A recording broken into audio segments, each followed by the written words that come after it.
No to czy mogłaby nam Pani opowiedzieć o jakichś swoich przeżyciach z czasów wojny? No to co będę pamiętać i o co wam chodzi, to też powiem.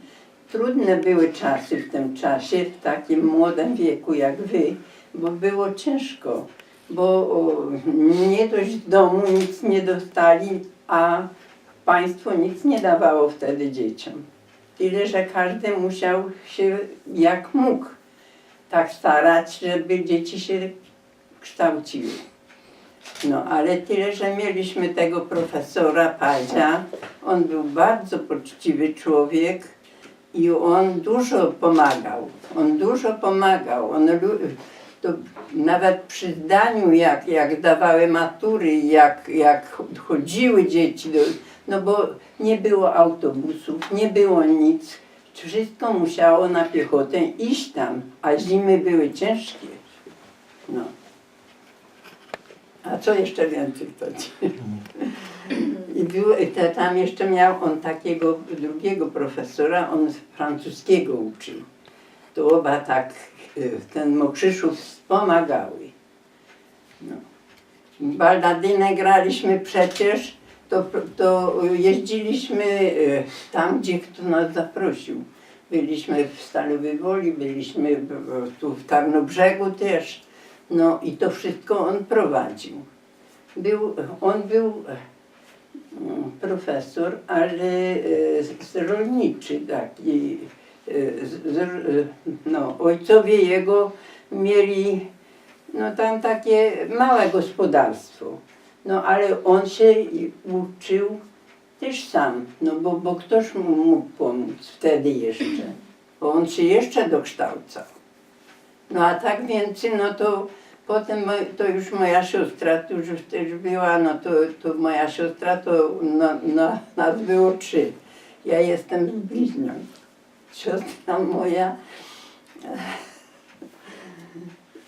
Ja byłam niby tak, że mamusia zawsze mówiła, że Gienka będzie, ich nie pchała do roboty.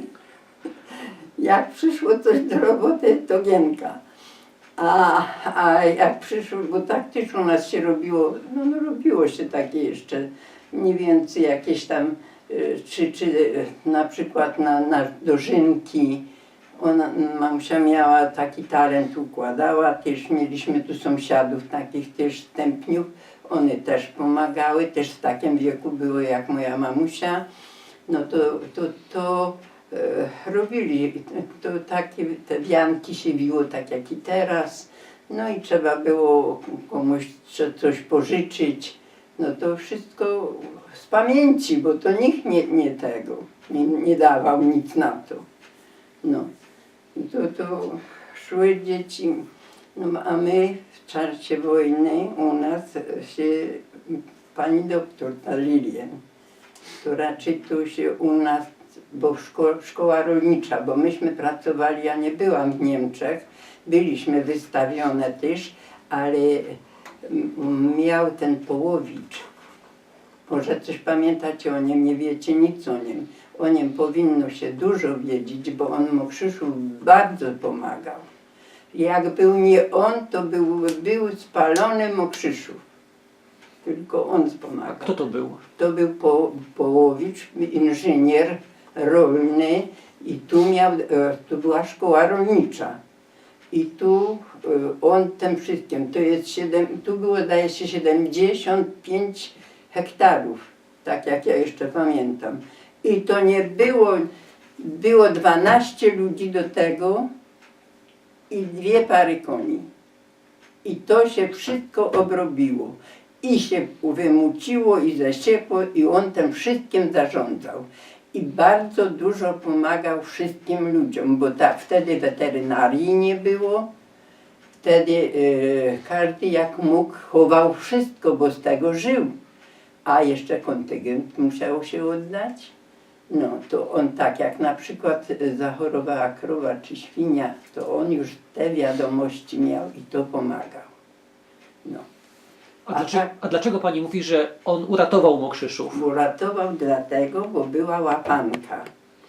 I wtedy przyjechały Niemcy, żeby no, brać, to każdy się chował, nie było. I wtedy taki z Mokrzyszowa, on od nas tutaj był, ale on był w partyzance i natknął się nad nich. Był polski żandar i było 2 Niemców z nim. I on miał wtedy w tym plecaku czy coś, nie wiedział, że była łapanka i to miał, ale broń miał też. Jak go chciały zatrzymać, tak on zabił jednego Niemca. Jak to poszło potem, ale tu w Mokrzyszowie właśnie w szkole rolniczej był telefon, a jego żona, tego dyrektora, umiała, bo one były ze Środy Śląskiej. On nawet pisał książkę, tu i będzie o Mokrzyszowie, zdaje się coś. I on wtedy się włączył w to. A ten, jak go, tego nie mogły przytrzymać, no bo swoje były ludzie. I on uciekł i leciał prosto, bo tu go zatrzymały, a poleciał prosto na Stare. To nas Mokrzyszów uratował, że nie było świadka, że wszedł we wieś, tylko poleciał dalej. No i tego się czepił ten dyrektor bo one zaraz dzwoniły, żeby przyjechać palić Mokrzyszów. To bardzo on dużo wtedy zrobił. Ale było 10 zakładowców wzięli z Mokrzyszowa i te ludzie przecież no potem wróciły, bo to bronił ich on też. Dużo miał, bardzo, no umiał po niemiecku, tu prowadził bardzo dobrze to gospodarstwo, także tu były świnie, maciory, no i w ogóle gospodarstwo było na poziomie.